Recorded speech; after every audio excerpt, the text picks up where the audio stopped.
Kommunaldirektøren havde forklaret den nye strategi, der skulle præsenteres. 7 pejlemærker for fremtidens kommune.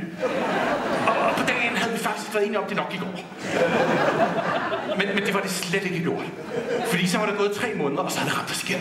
Og nu er ligesom kørt ned igennem organisationen, den der strategi, ikke? Og så ramte den os ned på vores kontormøde, nu under navnet 6 fokusområder for Kommune 3.0. Og så havde den ligesom skiftet navn undervejs, ikke? Eller det var i hvert fald det, vi regnede med. Der var nogen, der havde en anden teori. De mente, det her var faktisk en gammel strategi fra sidste år, der først havde nået os nu. Og så var de der 7 pejlemærker på vejen. Så de der 7 pejlemærker på vejen efter den, og så ville de støde sammen på et tidspunkt. Ikke? Det var folks teori. Ikke? Det var i hvert fald ikke rigtigt. Der var ikke nogen, der kunne forklare, hvad der var sket med det 7. pejlemærke. Vel? Det var sådan noget arbejdsmiljø, tror jeg.